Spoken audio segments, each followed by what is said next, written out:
Billionaire Lilia Hart had everything a media empire worth. Billions, a penthouse overlooking Central Park, and access to the best specialists money could buy. But none of it could help her reach her own daughter. For years, 7-year-old Sophie lived behind a wall no one could break through, until a black single father working as a caterer did something no expert had ever tried. That morning, Stephen Randy woke before his alarm. The radiator in his Brooklyn apartment clanked against the winter cold, and somewhere outside a car horn blared. He lay still, counting the cracks in the ceiling the way he did every morning since Angela died 3 years ago. A soft thud came from the next room. Jaden was awake. Stephen found his son sitting on the edge of the bed, hands clamped over his ears, body rocking in a tight rhythm. The garbage truck outside was grinding through its morning route. To Jaden, those sounds hit like physical blows. Stephen knelt in front of him and held up 3 fingers, then 2, then 1. When he reached 0, he pressed his palm gently against Jaden's chest. Steady pressure. No words. This was how they spoke to each other when the world became too loud. 12 minutes later, Jaden lowered his hands. His brown eyes found his father's face, and something close to a smile crossed his lips. Getting dressed was a careful ritual. Stephen chose shirts without tags, socks without seams, pants with soft elastic waistbands. Breakfast was plain oatmeal at room temperature served in the blue bowl because the red one made Jaden cry for reasons neither of them could explain. These details weren't preferences. They were survival. Stephen was washing the dishes when his phone buzzed. A text from his lawyer, Dorothy, filed. Court date in 3 weeks. Call me. His hands went still in the soapy water. Dorothy was Angela's mother. 6 months ago, she had looked Stephen in the eye and told him she was suing for custody of Jaden. She believed he couldn't provide what her grandson needed. Not enough money. Not enough time. Not enough of whatever it was she thought a child like Jaden required. Stephen looked at his son, who was arranging his oatmeal into a perfect spiral before taking the first bite. Everything Stephen did now would be examined, questioned, used against him in a courtroom. Every choice he made for Jaden could be twisted into evidence of his failure. He couldn't think about that now. He had a shift to work, and the catering company didn't care about custody battles. He dropped Jaden at his specialized school, kissed the top of his head, and took the train into Manhattan. Lilia Hart stood in the windows of her penthouse office, watching the city wake up 47 floors below. Her reflection stared back at her tailored suit, perfect posture, the face that Fortune magazine had called unreadable. She had built Hart Media from a single local news station into a $4.7 billion empire. She had survived a divorce, a hostile takeover attempt, and a board that questioned every decision she made. None of it had prepared her for this morning. Her assistant's voice came through the intercom. Ms. Hart, Dr. Patterson is asking if you can join Sophie's session. Lilia checked her schedule. She had 10 minutes before her next call. I'm coming. The sensory room had cost $200,000 to design. Padded walls, adjustable lighting, specialized equipment that was supposed to help Sophie process the world without falling apart. Lilia watched through the observation window as her daughter sat in the corner, tracing the same pattern on the floor over and over while the therapist spoke in a carefully modulated voice. Sophie didn't look up. She never looked up anymore. Lilia entered the room and knelt at the prescribed distance. The rules said she couldn't touch Sophie unless Sophie initiated contact. The rules said she had to wait to be patient to let her daughter come to her. Lilia had never been good at waiting. Good morning, sweetheart, she said softly. Sophie's fingers kept moving. Trace, trace, trace. The same pattern, the same silence. Lilia's phone buzzed in her pocket. The conference call was starting. She stood, smoothed her jacket, and walked toward the door. She was almost through it when her brother appeared. Richard was 2 years younger and had spent his entire career in her shadow. As vice president of Hart Media, he handled the details she didn't have time for. He was good at details, sometimes too good. The gala tonight, he said, matching her stride as she walked toward her office. "We need Sophie there." "No. The board is asking questions, Lelia. The canceled appearances, the rumors about Sophie's condition. They're wondering if you can manage your own family." Lelia stopped walking. She turned to face him, her expression flat. "Are they wondering? Or are you helping them wonder?" Richard's smile didn't waver. "I'm trying to protect you. One appearance. One photo of you and Sophie looking happy together. That's all it takes to make this go away." She studied him for a long moment. Richard had always wanted her position. He'd been patient about it, building alliances, waiting for her to stumble. She had always known this. She just hadn't expected him to use her daughter as leverage. But she was tired of fighting the board, the press, the endless specialists who couldn't tell her why her daughter was slipping further away every day. "Fine," she said. "But I control the environment. Limited press, soft lighting, 20 minutes maximum." Richard was already typing on his tablet. "I'll handle everything." The Hart Foundation Gala was the kind of event Stephen only saw in photographs. Crystal chandeliers, ice sculptures, women wearing jewelry that cost more than his apartment building. His job was to set up service stations, stay out of sight, and avoid making eye contact with anyone important. The catering company had been very clear about that last rule. He was arranging champagne glasses in a service corridor when the screaming started. At first he thought someone was hurt, an accident maybe, or a medical emergency. But as the sound continued rising and falling in jagged waves, something in his chest tightened with recognition. He knew that frequency of distress. He had heard it from Jaden 100 times. He pushed through the service door into the ballroom. A small girl in a white dress was on the floor near the stage, thrashing against the marble. A woman in medical scrubs tried to hold her arms down. Security guards shouted at the crowd to step back. And in the center of it all, frozen under the blazing lights, stood Lelia Hart. Stephen watched as another specialist approached, speaking loudly and firmly, trying to cut through the girl's panic. But every word, every touch, every flashing camera was making it worse. The girl's nervous system was drowning in input, and everyone who tried to help was pushing her deeper under. Security was moving through the crowd now, clearing a perimeter. One of them spotted Stephen in his catering uniform and started toward him. Stephen was already walking. He didn't run. Running would add to the chaos. He moved steadily toward the girl, ignoring the guard's commands, ignoring the gasps from the crowd, ignoring everything except the small figure on the cold marble floor. 10 feet away, he sat down. Cross-legged back slightly turned, making himself small and unthreatening. Just a presence at the edge of her storm. He began to count, low and steady, the same tone he used with Jaden. 10, 9, 8, 7.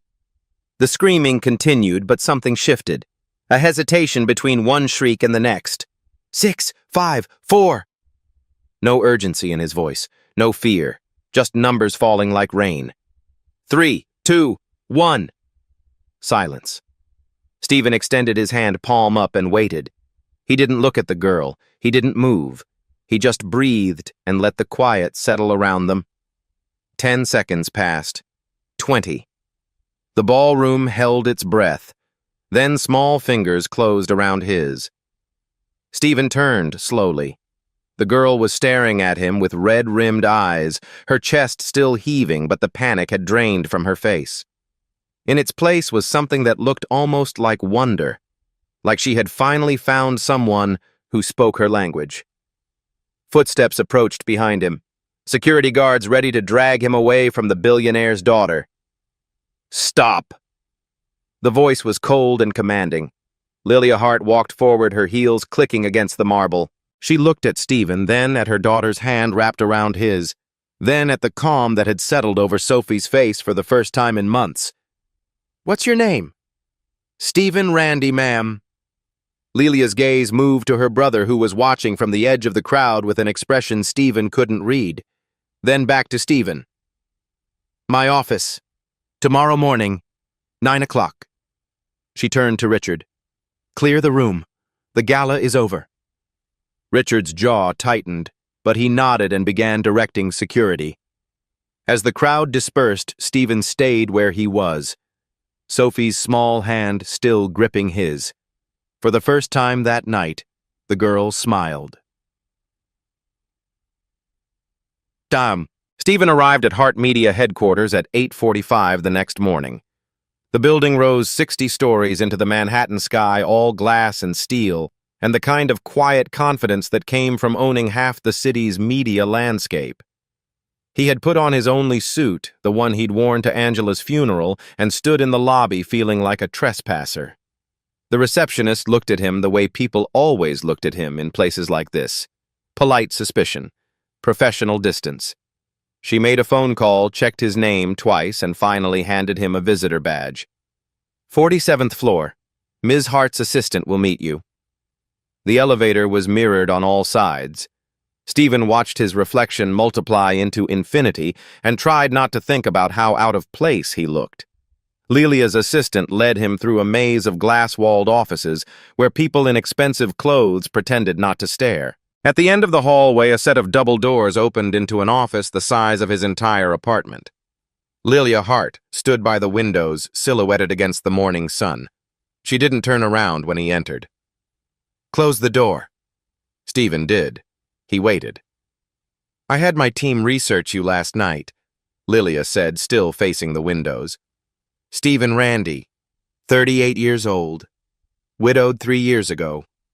One son, age 6, enrolled in a specialized program for children with sensory processing disorders. Currently employed by Elite Catering Services at $14.50 an hour." She turned to face him. "You're also being sued for custody by your mother-in-law. Court date in 3 weeks. Stephen felt his jaw tighten. "You've been thorough." "I'm always thorough." Lilia walked to her desk and sat down. "What you did last night with my daughter? Where did you learn that?" "I didn't learn it anywhere. I just know what it's like to have a kid who feels too much. The specialists I've hired have degrees from Harvard, Johns Hopkins, Stanford. They've published papers. They've won awards." Lilia's voice was flat controlled. "None of them have ever been able to do what you did in 30 seconds. Stephen didn't know what to say to that, so he said nothing. Lilia studied him for a long moment. Then she opened a folder on her desk. "I'm prepared to offer you a position as Sophie's personal care assistant. The salary would be 10 times what you're currently making. Full benefits, flexible hours. You would have access to resources most people can't imagine." Stephen thought about his empty bank account. He thought about the lawyer's fees piling up the court date looming Dorothy's accusations that he couldn't provide for Jaden. This offer could solve everything. "No," he said. Lilia's eyebrows rose a fraction of an inch. "No, I can't take care of your daughter and mine at the same time. And if I spend all my time here, that's exactly what Dorothy will use against me in court." Stephen shook his head. "I'm sorry. I can't." For the first time since he'd entered the room, something shifted in Lilia's expression. Not warmth exactly, but recognition. Like she was seeing him clearly for the first time. "What if you didn't have to choose?" she said. "What if you brought your son here?" Stephen frowned. "What do you mean?"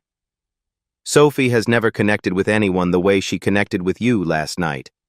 I don't know why, and frankly, I don't care why. I just know that I need whatever it is you have." Lilia leaned forward. "Bring Jaden with you. Let him spend time with Sophie. I'll provide tutors, therapists, whatever he needs, and I'll give you access to my legal team for your custody case." It was more than generous. It was almost suspicious. Stephen had learned a long time ago that people like Lilia Hart didn't give anything away for free. "Why would you do that?" he asked. Lilia's mask slipped just for a second. Underneath it, Stephen saw something that looked like exhaustion, like desperation. "Because I've tried everything else," she said quietly, "and nothing has worked." The first week was strange for everyone. Stephen brought Jaden to the Hart penthouse every morning, navigating a world of marble floors and priceless artwork that made both of them nervous. Sophie's team of specialists watched him with barely concealed skepticism. The nannies whispered to each other when they thought he couldn't hear.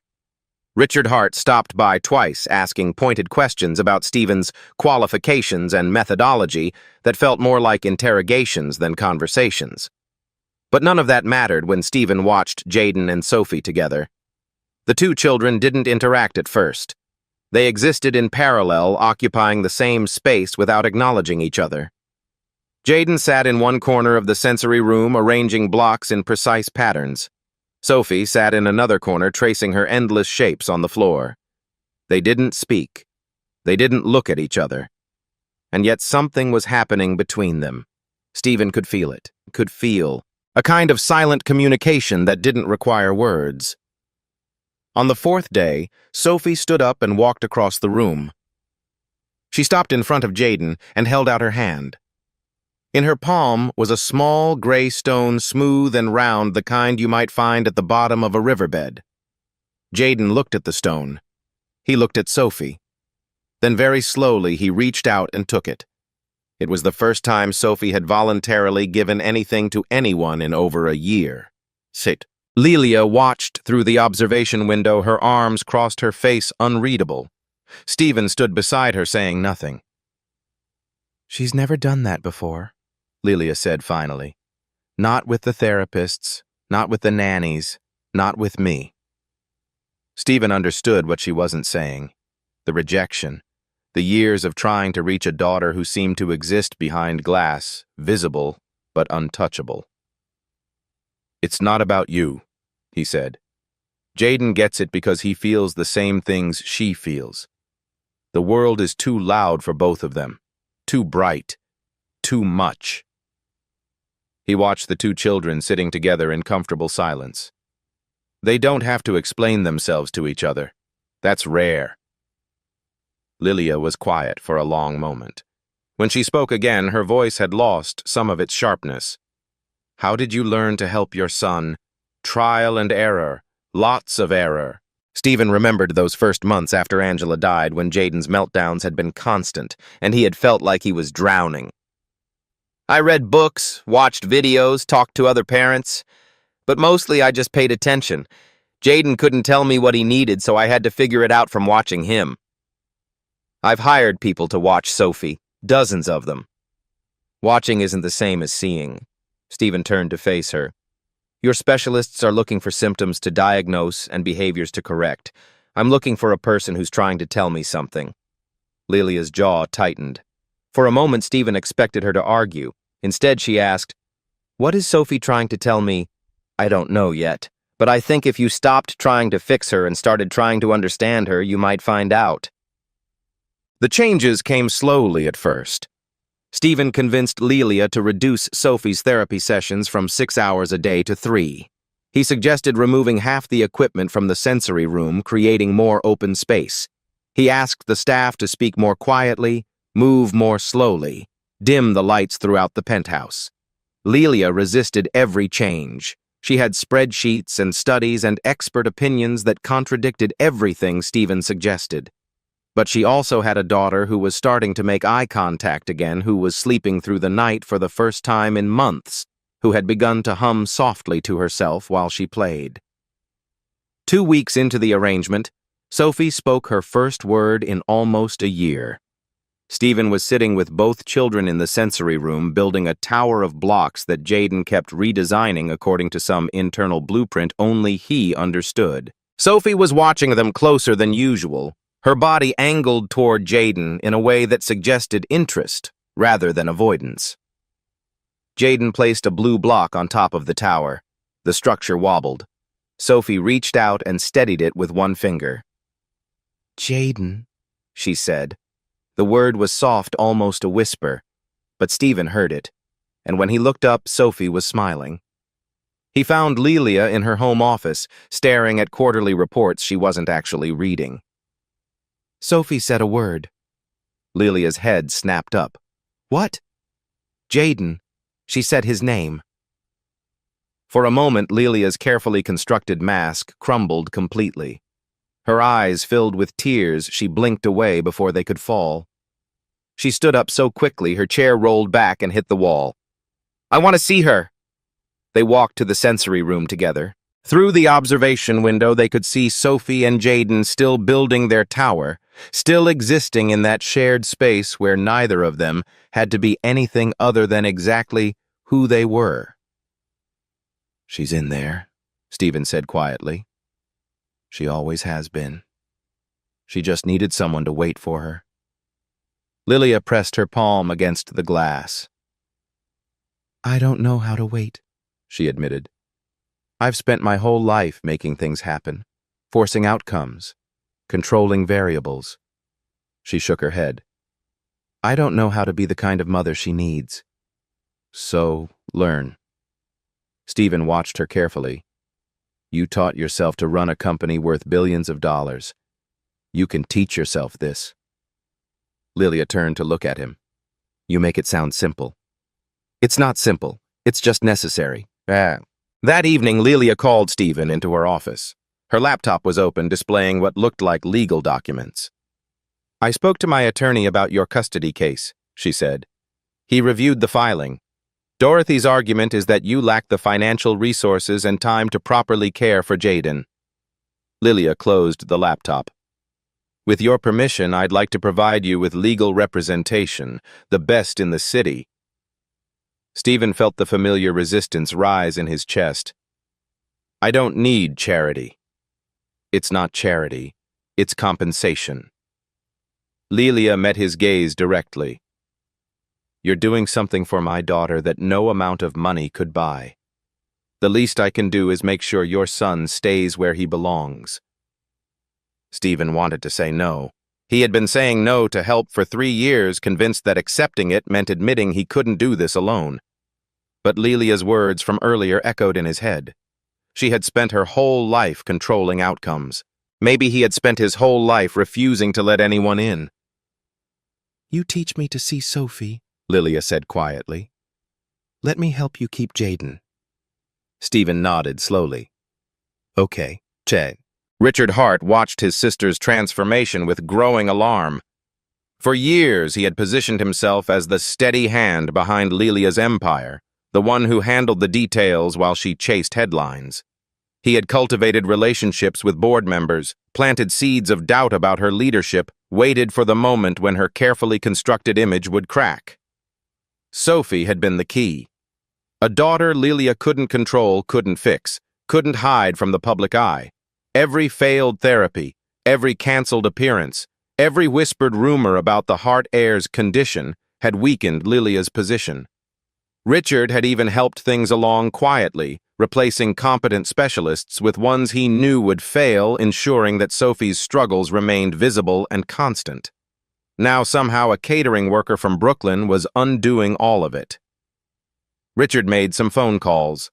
He learned about Stephen's custody battle. He obtained Dorothy's contact information. And one afternoon, while Lilia was in meetings and Stephen was with the children, he picked up the phone. "Mrs. Randy, this is Richard Hart. I believe we have some mutual interests to discuss." 3 weeks after Stephen began working with Sophie, Richard announced that Hart Media would be hosting a special segment on childhood developmental disorders. The foundation would highlight its charitable work. Sophie would make a brief appearance to demonstrate the company's commitment to families facing similar challenges. Lilia refused immediately. "Absolutely not. She's not ready." "The board is expecting this," Richard said smoothly. "We've already announced it to the press. Canceling now would raise exactly the kind of questions we've been trying to avoid." Stephen watched the exchange from across the room. Something about Richard's insistence felt wrong, calculated in a way he couldn't quite identify. "I don't like this," he said quietly to Lilia after Richard left. "Neither do I. But he's right about the board." Lilia rubbed her temples. "If I back out now, they'll use it as evidence that I can't handle the pressure. Richard's been building that narrative for months. Then let me be there. Let me stay close to Sophie during the segment." Lilia nodded slowly. I'll make sure you have access. The day of the broadcast, everything felt wrong. The segment was supposed to be filmed in Heart Media's main studio, a controlled environment with soft lighting and limited personnel. But when Stephen arrived with Sophie that morning, he found the location had been changed. They were now filming in a smaller studio on a different floor, one with harsh overhead lights and a crowd of technicians preparing equipment. There's been a mix-up with scheduling, Richard explained, appearing at Lilia's side. This was the only space available. Lilia's eyes narrowed. This wasn't what we agreed to. I'm handling it. Richard's smile was thin. Trust me. Stephen knelt beside Sophie, who was already starting to show signs of distress. Her hands were clenching and unclenching. Her breathing had quickened. We need to get her out of here, he said to Lilia. But it was too late. The cameras were already rolling. Bright lights flooded the small space. A producer was counting down. Richard had positioned himself near the security team, blocking the exit. Sophie's first scream cut through the studio like a knife. Stephen moved toward her, but two security guards stepped into his path. Sir, you need to stay back. Get out of my way. He tried to push past them. She needs help. Sir, we're going to have to ask you to leave the set. Sophie was on the floor now, thrashing against the hard concrete, surrounded by strangers who were doing everything wrong. Someone grabbed her arm. Someone else shouted for medical assistance. The cameras kept filming. Stephen watched helplessly as the girl he had spent weeks reaching fell apart in front of him. In the chaos, Sophie broke free from the people trying to restrain her. She ran toward the exit, tripped over a cable, and fell hard against the edge of a metal equipment cart. Blood bloomed from a cut on her forehead. The cameras captured everything.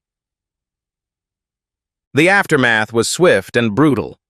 Dorothy's lawyer filed an emergency motion that afternoon, citing the incident as evidence of Stephen's priorities.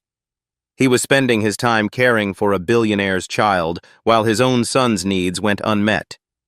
The video of Sophie's meltdown was playing on every news channel, and somehow Dorothy had obtained footage showing Stephen in the background, restrained by security, unable to help either child. The judge granted temporary custody to Dorothy pending a full hearing. Stephen had 48 hours to transfer Jaden to his grandmother's care. He stood in his apartment that night, watching Jaden sleep, and felt something inside him shatter. The next morning, Lilia called him to her office. Her face was pale, her usual composure cracked. The board is demanding I distance myself from you, she said. They're calling yesterday's incident a PR disaster. Richard is pushing for a vote of no confidence in my leadership. Stephen understood what she was saying. You're letting me go.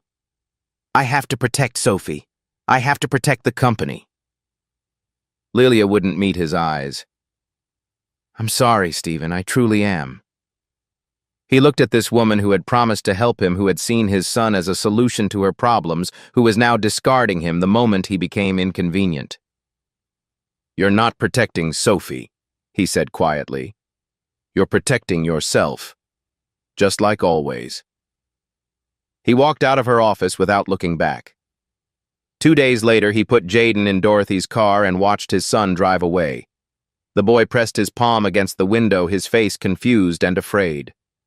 Stephen stood on the sidewalk until the car disappeared around the corner. Then he went back inside his empty apartment, sat down on his son's bed, and stared at the wall. Sophie stopped speaking the day after Stephen left. She stopped eating. She stopped sleeping through the night.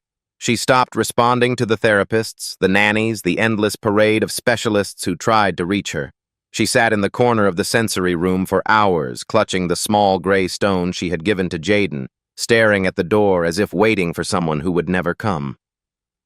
Lilia watched her daughter retreat into silence and felt the full weight of what she had done. On the third day, she couldn't take it anymore. She dismissed the staff, locked herself in her home office, and began going through every document related to Sophie's care over the past 2 years. Something Stephen had said kept echoing in her mind. The specialists she had hired, the ones who kept failing, the ones who made things worse instead of better. She pulled up employment records, cross-referenced termination dates, tracked the hiring and firing patterns that had seemed random at the time. A picture began to emerge. The competent therapists had all been let go within weeks of starting, replaced by less experienced practitioners who followed rigid protocols that didn't work for Sophie. Every time Sophie showed improvement, something disrupted it. The pattern led back to one person. Lilia called Richard's assistant and requested access to his calendar and communications for the past 18 months. The assistant hesitated, citing privacy concerns. Lilia reminded her who owned the company. It took her 2 hours to find the text messages between Richard and Dorothy. The conversations were careful coded, but the meaning was clear. Richard had been feeding Dorothy information about Stephen since the beginning. He had provided her with footage from the failed broadcast. He had coached her on how to frame her custody arguments. He had orchestrated the change in filming location that caused Sophie's meltdown. Her own brother had used her daughter as a weapon to destroy her. Lilia sat alone in her office as the sun set over Manhattan. The choices that had led her here spread out before her like a map of her failures. The board meetings that mattered more than bedtime stories. The quarterly reports that took precedence over therapy sessions. The empire she had built at the cost of actually knowing her own child. She could bury this. Confront Richard privately, force him out, quietly, protect the company's reputation. That was what the old Lilia would have done. Control the narrative. Minimize damage. Keep the machine running. But then she looked at the security feed showing Sophie in the sensory room holding a stone and waiting for a friend who wasn't coming. She remembered Stephen, who had lost his son because he tried to help hers. All the years she had chosen power over connection, control over trust, came crashing down on her at once. Lilia picked up her phone and called Stephen. Hey, he almost didn't answer. Stephen was lying on Jaden's bed, surrounded by his son's toys and books, and the lingering smell of the laundry detergent they both used. He had been there for 3 days, leaving only to use the bathroom and drink water. He wasn't sure he would ever get up again. The phone rang 6 times before he finally reached for it. I found something. Lilia's voice was different than he had ever heard it, stripped of its usual armor. I need you to see it. I don't work for you anymore. This isn't about work. It's about what really happened. She took a breath. Richard orchestrated everything. The location change. The security team that blocked you. He's been working with Dorothy for months. Stephen sat up slowly. What? I have the messages. I have proof. Lilia's voice cracked slightly. I know you have no reason to trust me. I know I failed you when it mattered most. But I need your help to make this right. Stephen closed his eyes. Part of him wanted to hang up to let Lilia Hart clean up her own mess the way she always did. But another part of him remembered Jaden in Dorothy's house, confused and scared and separated from the routines that kept him stable. He remembered Sophie alone and silent, clutching a stone. What do you want me to do? He asked.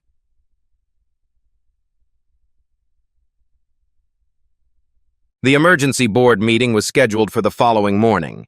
Lilia had spent the night preparing her case. She had printouts of Richard's communications with Dorothy, timeline documentation showing how he had systematically undermined Sophie's care records of the specialists he had secretly dismissed before they could make progress. She had enough evidence to end his career and potentially pursue criminal charges. What she didn't have was certainty about what came next. Richard arrived at the meeting looking confident, ready to push through his vote of no confidence.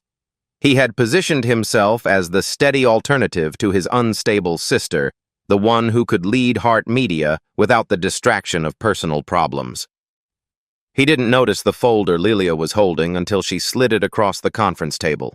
Before we proceed with any votes, Lilia said, addressing the room, I'd like to share some information about my brother's activities over the past 18 months. Richard's smile faltered as board members began passing the documents around the table. His face went pale as they reached the text messages with Dorothy. By the time someone read aloud his instructions for changing the broadcast location, he was gripping the arms of his chair like a man watching his future collapse. "This is fabricated," he said, but his voice had lost its smoothness. "She's trying to deflect from her own failures." "The communications came from your company phone," Lelia replied calmly. "The metadata is verifiable. The timestamps match the incidents in question." She looked at her brother with something that might have been pity. "You used my daughter to try to take what you couldn't earn. You manipulated a custody case to destroy an innocent man. And you did it all because you couldn't stand being second." The board voted unanimously to remove Richard from his position and launch an internal investigation. Security escorted him from the building 20 minutes later. He didn't look at Lilia as he passed her. The custody hearing took place on a gray Tuesday morning. Stephen sat at the plaintiff's table with Sarah Mitchell, the attorney Lilia had provided. She had won more family court cases than anyone in the state. Across the aisle, Dorothy sat with her own lawyer, looking smaller and older than Stephen remembered. Sarah presented the evidence methodically. Richard's manipulation. The coordinated effort to undermine Stephen's relationship with both children. The text messages showing how Dorothy had been fed misleading information about Stephen's priorities and capabilities. When it was over, the judge looked at Dorothy with something like sympathy. "Mrs. Randy, I understand you believed you were acting in your grandson's best interests, but the evidence shows you were manipulated by a third party with his own agenda." She turned to Stephen. "Mr. Randy, I'm granting you full custody of Jaden effective immediately. I'm also issuing a finding that the original emergency motion was based on fraudulent representations." Stephen barely heard the rest of the ruling. All he could think about was Jaden. He was going to see his son again. Dorothy approached him in the hallway after the hearing. Her eyes were red-rimmed, her hands shaking slightly. "I thought I was protecting him," she said quietly. "After Angela died, I watched you struggling. I thought he needed more than you could give." Stephen wanted to be angry. He had every right to be angry, but looking at this woman who had lost her daughter and then watched her grandson slip away, he found he didn't have the energy for rage. "He needs his grandmother too," Stephen said finally. "That doesn't have to change." Dorothy's face crumpled. She nodded once, unable to speak, and walked away. Stephen picked up Jaden that afternoon. His son was sitting on Dorothy's porch when he arrived, a small suitcase beside him. When Jaden saw his father's car pull up, he stood slowly, his face uncertain as if he wasn't sure this was really happening. Stephen knelt on the grass and opened his arms. Jaden walked into them and held on tight. "I'm sorry," Stephen whispered into his son's hair. "I'm so sorry I let you go." Jaden didn't say anything. He just pressed his face against his father's chest and breathed. Now, 1 week later, Lilia came to Brooklyn. She had texted Stephen the day before asking if she could see him. Not at her office, not at the penthouse, somewhere neutral. He had suggested the small park near his apartment, the one where he used to take Jaden to feed the pigeons. She was already there when he arrived, sitting on a bench near the swings. Sophie was with her, holding the gray stone in both hands, scanning the playground with anxious eyes. Then Sophie saw Jaden. Her whole body changed. The tension in her shoulders released. Something like light came into her face. She stood up and walked toward him, stopping a few feet away, waiting. Jaden looked at his father. Stephen nodded. The two children sat down together on the swings, not talking, not touching, just existing in the same space the way they had in the sensory room. Sophie held out the stone. Jaden took it, examined it carefully, and handed it back. It was the most natural thing Stephen had ever seen. Lilia walked over to stand beside him. She looked different than she had in her office. Smaller somehow, less certain. "I resigned as CEO," she said. Stephen turned to look at her. "Why?" "Because I realized I was trying to run an empire and learn how to be a mother at the same time, and I kept choosing wrong." She watched Sophie swing gently back and forth. "I don't know who I am if I'm not running something. I've never had to figure that out before. That sounds terrifying, Stephen said. Lilia almost smiled. It is. She was quiet for a moment. I don't expect you to forgive me. I wouldn't forgive me. I'm working on it. Stephen watched the children together. You made a mistake. A big one. But you also fixed it when it counted. That doesn't undo the damage. No, but it's a start. They stood in silence as the afternoon light softened around them. Sophie got off the swing and walked toward her mother. She didn't speak. She just reached out her hand. Lilia looked down at her daughter's outstretched fingers. For a moment, she didn't move. Then slowly she took Sophie's hand and let herself be led toward the swings. Stephen watched them go. Lilia sat down on a swing and Sophie stood behind her, gently pushing. It was clumsy and awkward and nothing like the polished image Lilia Hart had spent her life projecting. It was also the most human Stephen had ever seen her look. Jaden tugged at his father's sleeve. Dad, I'm hungry. Stephen smiled and lifted his son onto his shoulders. Ice cream. Jaden considered this seriously. Yes. They walked toward the park exit, leaving Lilia and Sophie on the swings behind them. At the edge of the playground, Stephen turned back for one last look. Sophie was laughing. It was soft and uncertain, like she had forgotten how, and was just remembering. Lilia was laughing too, tears streaming down her face. Two families. Two different worlds. Both broken in their own ways, both learning to heal. Not a fairy tale ending, not everything fixed and perfect and tied up with a bow. Just two fathers and two children who had found something real in the most unexpected places. Stephen turned away and carried his son toward home. Sometimes healing doesn't come from the people with the most degrees or the biggest budgets. Sometimes it comes from someone who simply understands what it feels like to love a child the world doesn't quite know how to reach. If this story touched something in you, if you've ever felt like you were fighting alone for someone you love, know that you're not. We share these stories because connection matters. Understanding matters. And sometimes the person who changes everything is the one nobody expected.